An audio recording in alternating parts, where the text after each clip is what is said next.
ஜனநாயகன் படப்பிடிப்பிற்காக தனி விமானம் மூலம் மதுரை சென்ற தாவைக்க தலைவர் விஜயை விமான நிலையத்தில் ஊழியர்கள் வரவேற்றனர். இது தொடர்பான கூடுதல் தகவல்களை எமது செய்தியாளர் பாலமுருகன் வழங்க கிப்பும். பாலமுருகன், வணக்கம். விவரங்கள். வணக்கம். கொடைக்கானலில் நடைபெற இருக்கும் ஜனநாயகன் படப்பிடிப்பில் கலந்து கொள்வதற்காக சென்னையிலிருந்து இன்று மதியம் தனி விமானம் மூலம் மதுரை வந்தடைந்தார் தாவேகா தலைவர் விஜய். அவர் மதுரை விமான நிலையத்தில், அதாவது தனி விமானத்தில் வந்து இறங்கிய போது விமான நிலைய ஊழியர்கள் அவருக்கு வரவேற்பு அளித்தனர். அதாவது விமான நிலையத்திலிருந்து குதித்து, கைகள் மேலே அசைத்து குதித்து, அதாவது மகிழ்ச்சியுடன் குதித்து மதுரையில் தரையிறங்கினார்.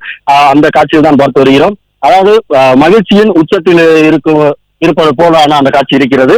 அதாவது மதுரைக்கு 14 வருடங்களுக்கு பிறகு விஜய் வருகிறார். அது மட்டுமல்லாமல் கட்சி தொடங்கிய பின் முதலாக மதுரைக்கு வருகிறார். அதற்காக அவருக்கு உற்சாக வரவேற்பு அளிப்பதற்காக தொண்டர்கள் இன்று மேலதாளங்கள் முழங்க கூடியிருந்தனர். கிட்டத்தட்ட 1500க்கும் மேற்பட்ட தொண்டர்கள் வெளி வளாகத்திலும் உள் வளாகத்தில் 500க்கும் மேற்பட்ட தொண்டர்கள் தாவேகா என்று காலையிலிருந்து தமிழக முதல்வர் என்று பல்வேறு கோஷங்களை எழுப்பி அதாவது வரவேற்பு அளித்து வந்தனர்.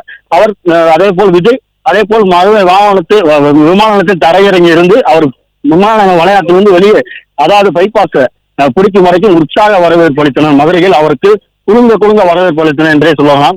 அந்த அளவுக்கு தொண்டர்கள் அவருக்கு உற்சாக வரவேற்பு அளித்து தன்னை பின்தொடர வேண்டாம் என்றும் விஜய் தெரிவித்திருந்தார்.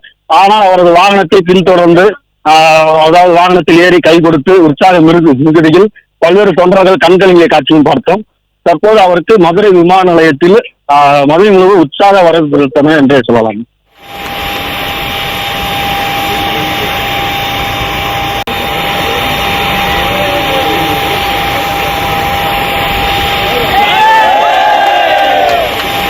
பிளே ஸ்டோர் மற்றும் ஆப் ஸ்டோரில் இருந்து பாலிமர் செயலியை QR கோடு மூலம் பதிவிறக்கம் செய்யுங்கள்.